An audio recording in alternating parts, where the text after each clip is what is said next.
Meditations. The Thoughts of the Emperor Marcus Aurelius Antoninus. Book 10.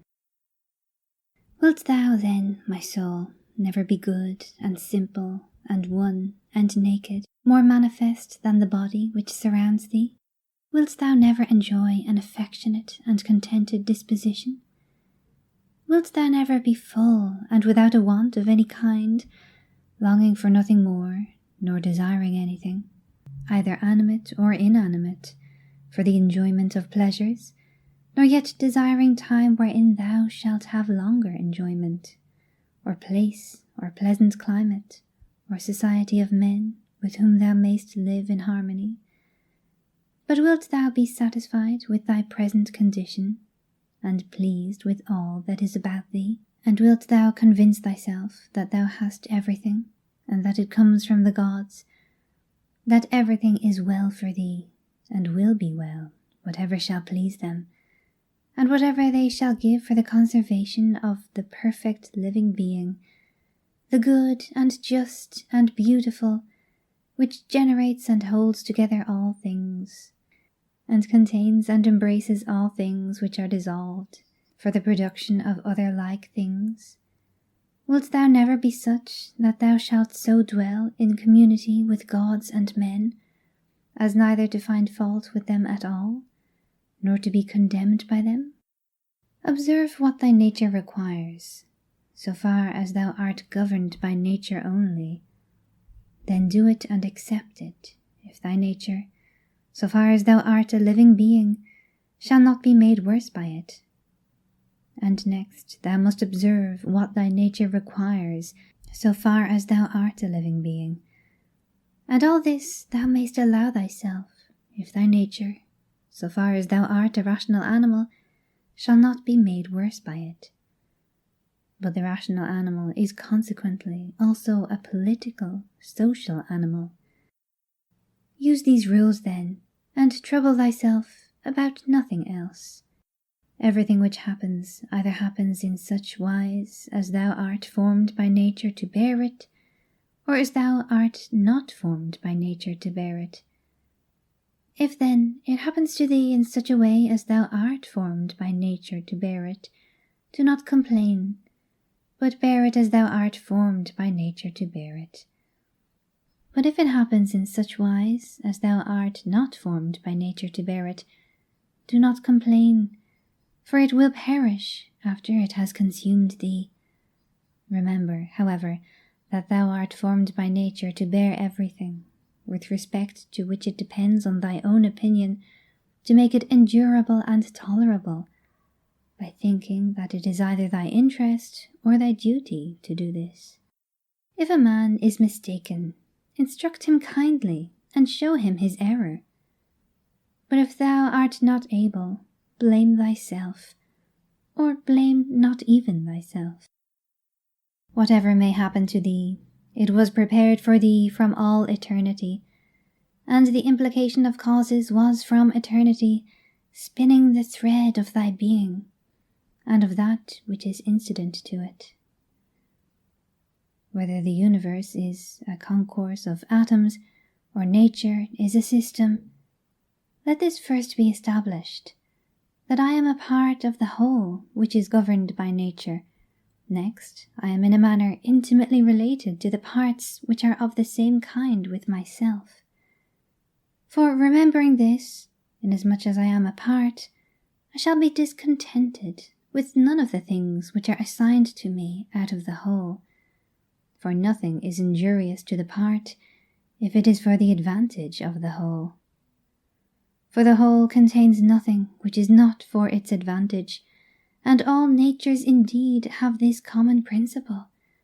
But the nature of the universe has this principle besides, that it cannot be compelled, even by any external cause, to generate anything harmful to itself. By remembering, then, that I am a part of such a whole, I shall be content with everything that happens. And inasmuch as I am in a manner intimately related to the parts which are of the same kind with myself, I shall do nothing unsocial, but I shall rather direct myself to the things which are of the same kind with myself, and I shall turn all my efforts to the common interest and divert them from the contrary. Now, if these things are done so, life must flow on happily, just as thou mayest observe that the life of a citizen is happy who continues a course of action which is advantageous to his fellow citizens, and is content with whatever the state may assign to him. The parts of the whole, everything, I mean, which is naturally comprehended in the universe, must of necessity perish. But let this be understood in this sense, that they must undergo change. But if this is naturally both an evil and a necessity for the parts, the whole would not continue to exist in a good condition, the parts being subject to change, and constituted so as to perish in various ways. For whether did nature herself design to do evil to the things which are parts of herself, and to make them subject to evil, and of necessity fall into evil, or have such results happened without her knowing it? Both these suppositions, indeed, are incredible. But if a man should even drop the term nature as an efficient power, and should speak of these things as natural, even then it would be ridiculous to affirm at the same time that the parts of the whole are in their nature subject to change, and at the same time to be surprised or vexed as if something were happening contrary to nature, particularly as the dissolution of things is into those things of which each thing is composed. For there is either a dispersion of the elements, out of which everything has been compounded, or a change from the solid to the earthy, and from the airy to the aerial, so that these parts are taken back into the universal reason, whether this, at certain periods, is consumed by fire, or renewed by eternal changes. And do not imagine that the solid and the airy part belong to thee from the time of generation, for all this received its accretion only yesterday and the day before, as one may say, from the food and the air which is inspired. This, then, which has received the accretion, changes not that which thy mother brought forth, but suppose that this, which thy mother brought forth, implicates thee very much with that other part, which has the peculiar quality of change. This is nothing, in fact, in the way of objection to what is said. When thou hast assumed these names, good, modest, true, rational, a man of equanimity, and magnanimous, take care that thou dost not change these names, and if thou shouldst lose them, quickly return to them. And remember that the term rational was intended to signify a discriminating attention to every single thing, and freedom from negligence, and that equanimity is the voluntary acceptance of the things which are assigned to thee by the common nature, and that magnanimity is the elevation of the intelligent part above the pleasurable or painful sensations of the flesh, and above that poor thing called fame, and death, and all such things. If, then, thou maintainest thyself in the possession of these names, without desiring to be called by these names by others, thou wilt be another person, and wilt enter on another life. For to continue to be such as thou hast hitherto been, and to be torn in pieces, and defiled in such a life, is the character of a very stupid man, and one over-fond of his life, and like those half-devoured fighters with wild beasts, who, though covered with wounds and gore, still entreat to be kept to the following day, though they will be exposed in the same state to the same claws and bites. Therefore fix thyself in the possession of these few names, and if thou art able to abide in them, abide as if thou wast removed to certain islands of the happy. But if thou shalt perceive that thou fallest out of them, and dost not maintain thy hold, go courageously into some nook where thou shalt maintain them, or even depart at once from life, not in passion, but with simplicity and freedom and modesty, after doing this one laudable thing at least in thy life, and to have gone out of it thus. In order, however, to the remembrance of these names, it will greatly help thee if thou rememberest the gods, and that they wish not to be flattered, but wish all reasonable beings to be made like themselves. And if thou rememberest that what does the work of a fig tree is a fig tree, and that what does the work of a dog is a dog, and that what does the work of a bee is a bee, and that what does the work of a man is a man. Hatred, war, astonishment, torpor, slavery will daily wipe out those holy principles of thine.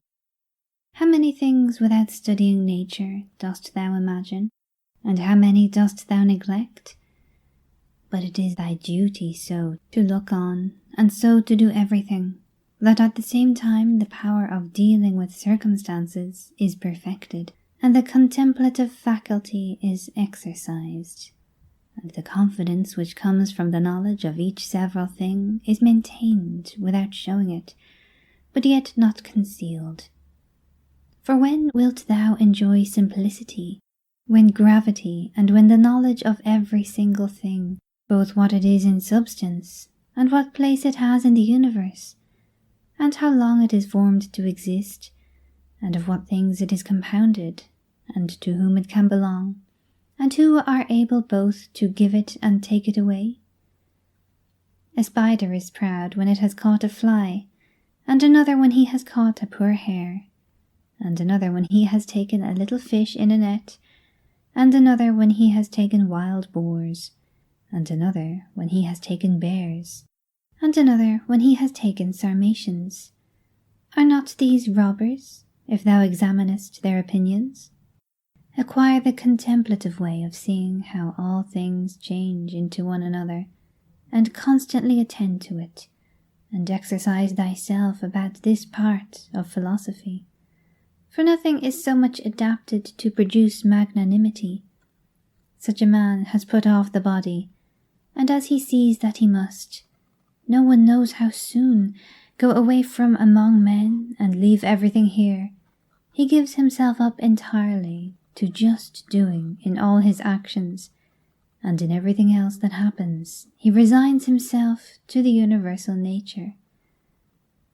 But as to what any man shall say or think about him or do against him, he never even thinks of it, being himself contented with these two things, with acting justly in what he now does, and being satisfied with what is now assigned to him, and he lays aside all distracting and busy pursuits, and desires nothing else than to accomplish the straight course through the law, and by accomplishing the straight course to follow God.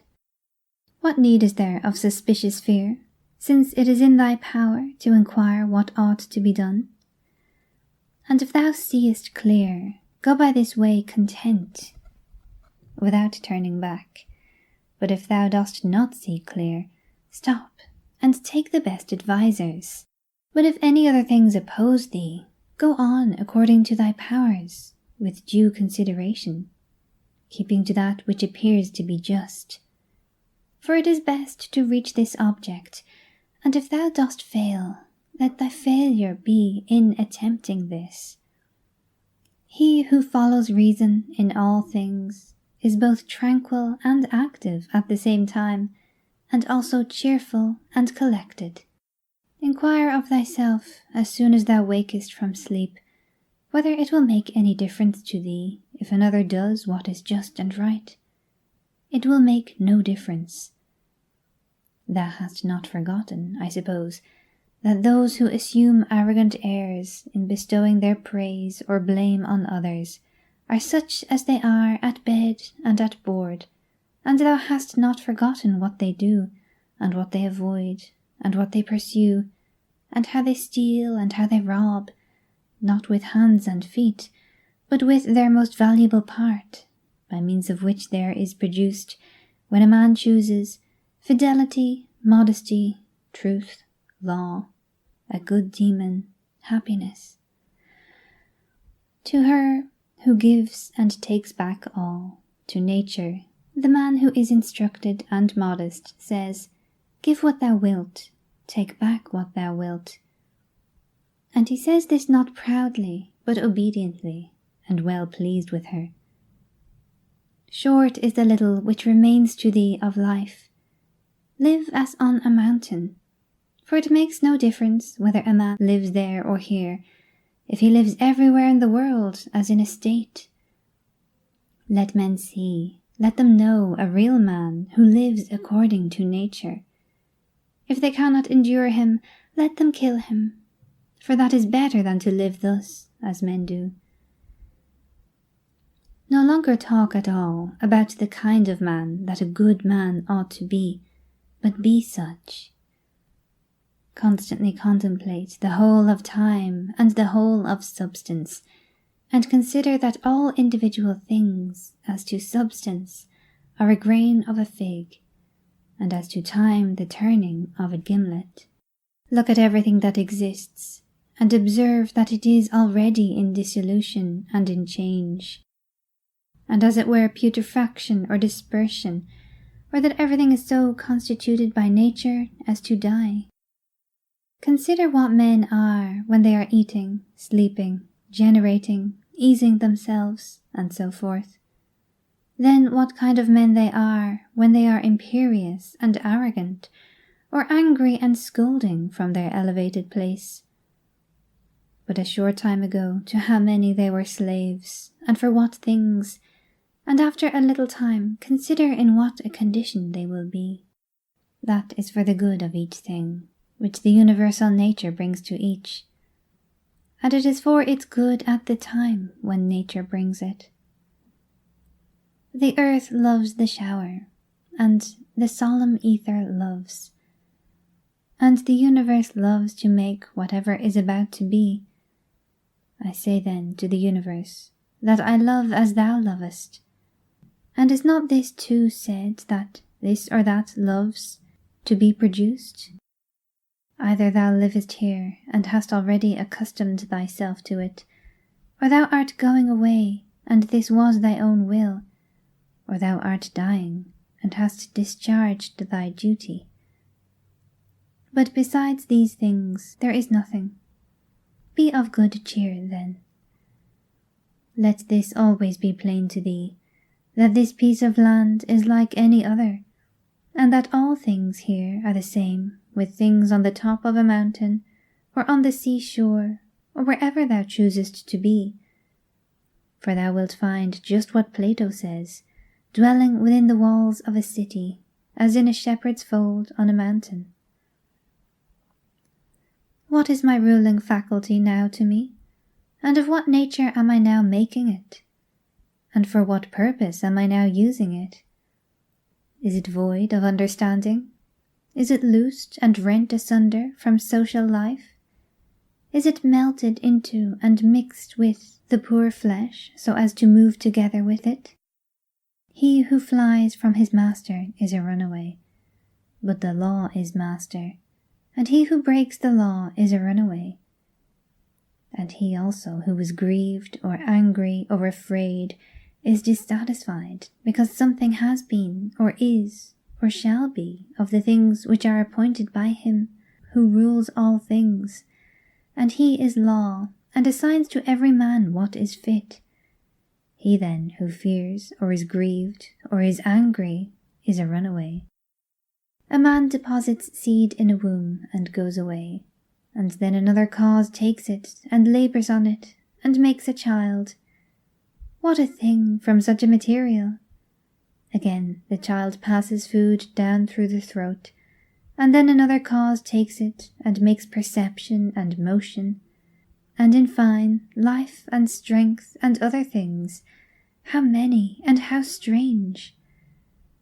Observe then the things which are produced in such a hidden way, and see the power, just as we see the power which carries things downwards and upwards, not with the eyes, but still no less plainly.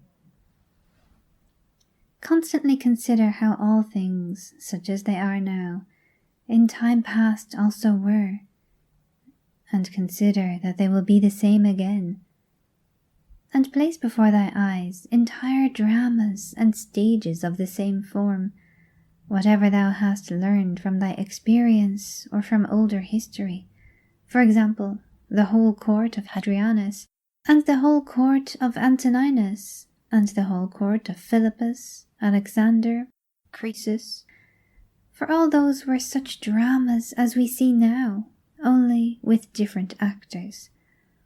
Imagine every man who is grieved at anything or discontented to be like a pig which is sacrificed and kicks and screams.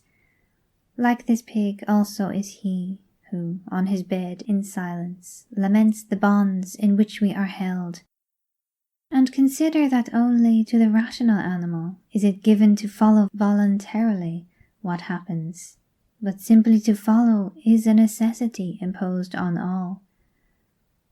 Severally, on the occasion of everything that thou dost, pause and ask thyself if death is a dreadful thing, because it deprives thee of this.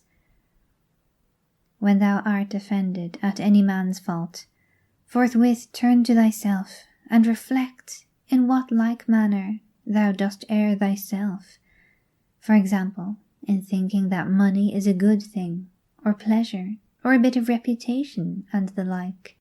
For by attending to this, thou wilt quickly forget thy anger. If this consideration also is added, that the man is compelled, for what else could he do? Or, if thou art able, take away from him the compulsion.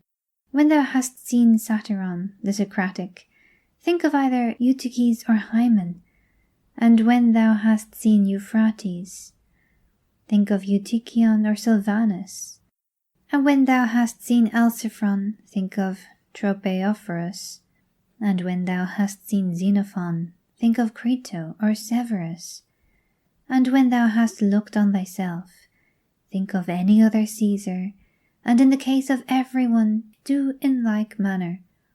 Then let this thought be in thy mind. Where then are those men? Nowhere, or nobody knows where. For thus continuously thou wilt look at human things as smoke and nothing at all, especially if thou reflectest at the same time that what has once changed will never exist again in the infinite duration of time.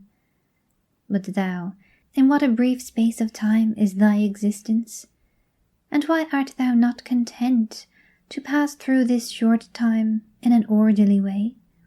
What matter and opportunity for thy activity are thou avoiding? For what else are all these things except exercises for the reason, when it has viewed carefully and by examination into their nature the things which happen in life? Persevere then until thou shalt have made these things thy own, as the stomach which is strengthened makes all things its own, as the blazing fire makes flame and brightness out of everything that is thrown into it. Let it not be in any man's power to say truly of thee that thou art not simple, or that thou art not good, but let him be a liar, whoever shall think anything of this kind about thee, and this is altogether in thy power. For who is he that shall hinder thee from being good and simple? Do thou only determine to live no longer unless thou shalt be such. For neither does reason allow thee to live if thou art not such. What is that which as to this material, our life, can be done or said in the way most conformable to reason? For whatever this may be, it is in thy power to do it or to say it, and do not make excuses that thou art hindered. Thou wilt not cease to lament till thy mind is in such a condition that what luxury is to those who enjoy pleasure, such shall be to thee in the matter which is subjected and presented to thee, the doing of the things which are conformable to man's constitution. For a man ought to consider as an enjoyment everything which it is in his power to do according to his own nature. And it is in his power everywhere. Now, it is not given to a cylinder to move everywhere by its own motion, nor yet to water, nor to fire, nor to anything else which is governed by nature or an irrational soul, for the things which check them and stand in the way are many. But intelligence and reason are able to go through everything that opposes them, and in such manner as they are formed by nature and as they choose. Place before thy eyes this facility with which the reason will be carried through all things, as fire upwards, as a stone downwards, as a cylinder down an inclined surface, and seek for nothing further. For all other obstacles either affect the body only, which is a dead thing, or except through opinion and the yielding of the reason itself, they do not crush nor do any harm of any kind, for if they did, he who felt it would immediately become bad. Now, in the case of all things which have a certain constitution, whatever harm may happen to any of them, that which is so affected becomes consequently worse. But in the like case, a man becomes both better, if one may say so, and more worthy of praise by making a right use of these accidents. And finally, remember that nothing harms him who is really a citizen, which does not harm the state, nor yet does anything harm the state, which does not harm law, order, and of these things which are called misfortunes, not one harms law. What then does not harm law does not harm either state or citizen. To him who is penetrated by true principles, even the briefest precept is sufficient, and any common precept, to remind him that he should be free from grief and fear. For example, leaves, some the wind scatters on the ground. So is the race of men. Leaves also are thy children, and leaves too are they who cry out as if they were worthy of credit, and bestow their praise, or on the contrary curse, or secretly blame and sneer. And leaves, in like manner, are those who shall receive and transmit a man's fame to after times. For all such things as these are produced in the season of spring, as the poet says, then the wind casts them down, then the forest produces other leaves in their places. But a brief existence is common to all things, and yet thou avoidest and pursuest all things as if they would be eternal. A little time, and thou shalt close thy eyes, and him who has attended thee to thy grave, another soon will lament. The healthy eye ought to see all visible things, and not to say, I wish for green things, for this is the condition of a diseased eye. And the healthy hearing and smelling ought to be ready to perceive all that can be heard and smelled. And the healthy stomach ought to be with respect to all food, just as the mill with respect to all things which it is formed to grind. And accordingly the healthy understanding ought to be prepared for everything which happens, but that which says, Let my dear children live, and let all men praise whatever I may do, is an eye which seeks for green things, or teeth which seek for soft things. There is no man so fortunate that there shall not be by him, when he is dying, some who are pleased with what is going to happen. Suppose that he was a good and wise man. Will there not be at least someone to say to himself, Let us at last breathe freely, being relieved from this schoolmaster? It is true that he was harsh to none of us, but I perceived that he tacitly condemns us. This is what is said of a good man. But in our own case, how many other things are there, for which there are many, who wish to get rid of us? Thou wilt consider this, then, when thou art dying, and thou wilt depart more contentedly by reflecting thus: I am going away from such a life, in which even my associates, in behalf of whom I have striven so much, prayed and cared, themselves wish me to depart, hoping perchance to get some little advantage by it. Why then should a man cling to a longer stay here? Do not, however, for this reason go away less kindly disposed to them, but preserving thy own character, and friendly and benevolent and mild, and on the other hand not as if thou wast torn away, but as when a man dies a quiet death, the poor soul is easily separated from the body. Such also ought thy departure from men to be, for nature united thee to them, and associated thee. But does she now dissolve the union? Well, I am separated as from kinsmen, not however dragged resisting, but without compulsion, for this too is one of the things according to nature. Accustom thyself as much as possible on the occasion of anything being done by any person, to inquire with thyself, for what object is this man doing this? But begin with thyself, and examine thyself first. Remember that this which pulls the strings is the thing which is hidden within. This is the power of persuasion. This is life.